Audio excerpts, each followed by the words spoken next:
खरगोश की समझदारी एक बार का जिक्र है। घने जंगल में एक चालाक खरगोश उछलता कूदता मजे से घूम रहा था।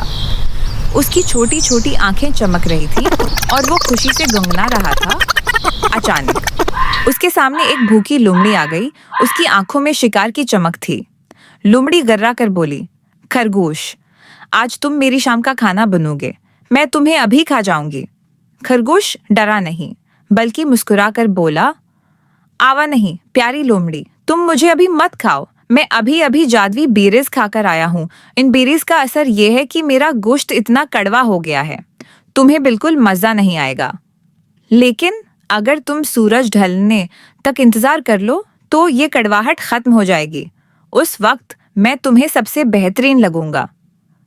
लोमड़ी ने अपने होंठ चाटे और लालच में आ गई। उसने सोचा, वाह कितना मजेदार खाना होगा, चलो सूरज ढलने तक रख जाती हूँ। लोमड़ी एक पेड़ के नीचे बैठ गई, खरगोश पर नजर रखते हुए। दिन ढलता गया। सूरज आहिस्ता आहिस्ता पेड़ों के पीछे छिपने लगा। लोमड़ी की भूख और तेज हो गई। उसके दिमाग में सिर्फ एक चीज थी, खरगोश का लजीज गोश्त। मगर जैसे ही सूरज डूबा, खरगोश जोर से हंसता हुआ उछलकर भाग गया। हाँ हाँ हाँ, शुक्रिया लोमड़ी, मुझे भागने का वक्त देने के लिए। तुम्हारे लालच ने मेरी जान बचा ली। लोमड़ी अपने आप को कोसती रह गई। समझ गई कि उसे धोखा दिया गया है। अफसोस भरे लहजे में बस इतना ही कह सकी, चालाक खरगोश जीत गया।